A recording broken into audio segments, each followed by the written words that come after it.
Vamos lá, pessoal. Então, na concepção do homem de vida e as situações frustradoras para a questão de educação, nessas pirâmides relacionadas ao pensar, sentir ou agir, nessa dicotomia que coloca uma frustração entre o assemelhar e o assimilar. O assemelhar é o que? Você vai semelhante, assemelhar, vai se colocar o ar como um destaque, como uma entrada entre pontos importantes de assimilar entre a essência de cada ser humano e cada indivíduo, que é algo peculiar. Então, quando eu falo sempre, agora eu estou colocando perguntas, como educar as abordagens que venham a ser totalistas em realizar trabalhos periódicos, dados, pesquisas. Por exemplo, eu vi uma pesquisa há pouco tempo aí falando que a porcentagem de você fazer 20 exercícios, 20 anos, um autor colocou aí, não sei se foi o Vilas Boas, e colocou que 20 anos o próprio treinante, e tinha um treinador que ele fazia o exercício de peitoral dorsal, né, que liga a articulação escapular, que também vai trabalhar a parte anterior e posterior do corpo, que é o peitoral, e a parte escapular dorsal serrátil. Ou seja, é lógico que o exercício em si nos coloca relevância, como educar, como treinar, como haver resultados. Para que haver resultados? Como haver resultados? É lógico, vai ser a metodologia. E esse diálogo que você tem entre as anilhas, entre o peso, os halteres, atua o campo de antropometria e coloca destaque para realizar o dia a dia diário, entre intensidade, volume, repetição e outras descargas relacionadas ao parecer do treinamento. Então, quando falamos de direitos e deveres, temos os deveres e direitos, que vem a ser um bom senso crítico e essa criticidade e capacidade e motricidade. Cabe nós dizermos que a porcentagem também de exercício, às vezes não precisa ser muito carga pesada, embora alguns colocam uma carga mais elevada de 80%, 70% de carga, né? Você achar a sua repetição máxima, 90%, a força máxima. Alguns colocam 40%, colocaram que houve destaque de algumas pessoas, mas temos que relevar o histórico, aonde há uma unidade motora, há uma história, aonde há uma unidade motora, há um fator interno e externo, que nos coloca parâmetros importantes sociogenéticos, ou sociocinesiológicos, sociocinesiologia, cinesiológico, ok? Então vamos lá. Então, quando falamos de papéis ligados às condições fisiogênicas, ou sociogênicas, ou paleogênicas, ou pontigênicas, são fatos que relacionam a genética. A genética ela é peculiar ao ser humano.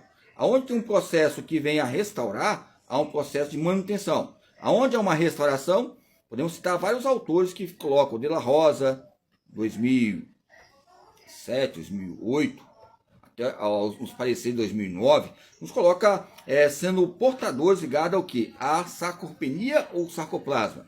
A sarcopenia é consequência, então por isso que eu falo exercício consecutivo. O exercício consecutivo são sequências de exercícios executados que venham a correlacionar outras pessoas. Quando alguns alunos perguntam o que é consecutivo, os movimentos consecutivos, eu falo que é uma tendência ligada à pluralidade e diversidades, que vai ter um amparo e colocação de cada, ou seja, professor, professora, em suas maneiras que ortogam sua análise, de conhecer e reconhecer o gênero, corpo e poderes. Ok? Então, quando falamos sobre o parecer entre essa jaula que liga ao senso comum e a jaula que liga ao bom senso, temos que estar nesses campos convenientes entre o homem-máquina e a maquinagem. A maquinagem vai falar para ganhar dinheiro, como eu quero ganhar dinheiro, como o próprio Paulo Freire quer que o professor ganhe dinheiro, mesmo seus aposentos. Nos coloca maneiras que podemos correr a cada dia entre essas maneiras salientes. Como eu devo educar? Para que educar? Como somos porta-voz ligado a essa humanização? Será que os impactos que nós temos somos corajosos? Vamos entusiasmar as pessoas a haverem mais guerras ou conflitos? Como eu coloquei tempos atrás, um tema, fogo cruzado neste faroeste que se chama lazer. Fogo cruzado nesse faroeste se chama tempo categórico, tempo aleatório, esse faroeste que ocorre entre os conflitos históricos que vem a relacionar a nossa pesquisa. Quando eu falei a pesquisa, ocorre sequência. Quando eu falei sobre pesquisa, eu falei sobre preparação.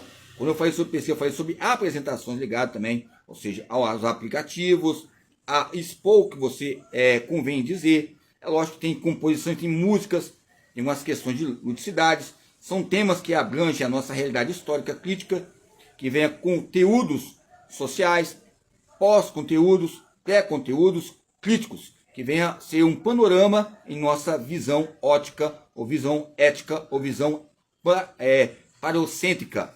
Parocêntrica é o quê? Muitas vezes nós temos poderes que algumas pessoas não têm. Você pensa que tem poder, mas muitas vezes não tem. Quem tem poder é quem? É uma pergunta. Como educar? Para que educar? O poder vem de quem? Vem de ti ou de mim? O poder é um conhecimento. Aí você fala, mas como é que vai ter conhecimento um retardado desse, uma retardada dessa, falando comigo sobre educação? É lógico que vai colocar vários adjetivos, mas nós temos que dizer o quê? Frisar o quê? Colocar análise de pesquisa. Você viu os campos ilustrativos que eu coloquei? Tem umas 20 páginas aí que eu coloquei, desde o ciclo sensório-motor até o ciclo formal. E eu quero dizer o quê? Para nos confortar, nós vamos sempre ser crianças eminentemente nas áreas de brincar, se divertir. Não podemos exagerar, porque a brincadeira é coisa séria. Nos coloca condições sérias em sala de aula, condições sérias nos nossos desejos, condições sérias nos nossos níveis de maturação física, níveis de maturação afetiva, níveis de maturação social, que vai agregar uma preocupação. O que é aprender? Como aprender? Por que eu devo fazer aquilo? E esses saberes vão ocorrer o quê? Uma teoria ligada à ação. E a ação vai ter um resultado pedagógico. Esse resultado pedagógico pode ser um resultado também de treino. Esse treinamento pedagógico vai colocar resultados avaliativos para eu chegar a um degrau. O degrau que eu chegar vai ser o degrau para ser o expoente principal para vencer. Estava vendo agora, até uma apresentadora, uma jornalista, não lembro agora o nome, não vou ser um culpolatra, me culpar a si mesmo, me mutilar, mas 2027 vai ter a Copa do Mundo, ou seja, futebol feminino, a FIFA ali, houve autenticidade. Então, a 2027 vai ter novidades. Se você é Copa do Mundo, Copa América, vocês procuram encaminhar os canais que falam, ligar ao Esporte TV e outros canais. Então, o esporte nos coloca uma educação neutra, que ela vai neutralizar alguns fatos importantes. Qual fato? A ordinariação. Ordinariação o quê? Algo ordinário que venha a ser ortogado, autorizado para acabar com as suas palavras, os seus canais, aplicativos e queima de arquivo. De quando estiver aqui, vocês vão saber. Eu vou estar bloqueado no beta ou no delta. Ou seja, um bloqueios, delta ou beta. Que relacionam o quê? Questões que você pode explicar. Os fatores entre a excitação e inibição. Entre a cisão e a micção. Entre o tufão que eles falam, né? Cisão. Relacionada à Grécia e as questões que nós colocamos a palavra de urina e as questões de micção relacionada ao campo glicogênico, né? Que relaciona a própria maneira que expressa a açúcar, como alimentamos, o anabolismo. E essa açúcar, exageradamente, acontece tipo diabetes. Eu falo que a hipoglicemia é beta hipoglicêmica, delta hipoglicêmica. Por quê? Ocorrem essas faltas alfa, ok? Então, esse processo alfa, quando você entra, ou seja, dá uma analisada nas bulas, somente de algum tipo de remédio, medicamento, algumas questões, até questão de campos cosméticos, fica algo interessante na bioenergética você estudar, ok? Então, é uma questão muito relevante ou irrelevante para as pessoas, mas que essa estreita lacuna, como aquele jogador que eu falei, não sei se era da Argentina, o que ao meu ver que é interessante, que eu estava vendo um autor aí, que ele foi para Minas Gerais em 87, 89. Eu estava citando aí uma autora, a Geminho, acho que é Geminho, tem a Pinto, tem o Marcelino, lá de Minas Gerais, tem alguns colegas, né, outros pareceres, e ele foi para Minas Gerais, né, e ele era de Argentina, o Jorge Jesus. Eu não sei se é o Jorge Jesus, vou colocar isso aí para nós pesquisarmos, hein. Tem alguns autores, nós temos que ver que é algo interessante, ligado à motricidade humana e os campos situacionais, ok? Esse universo da bola.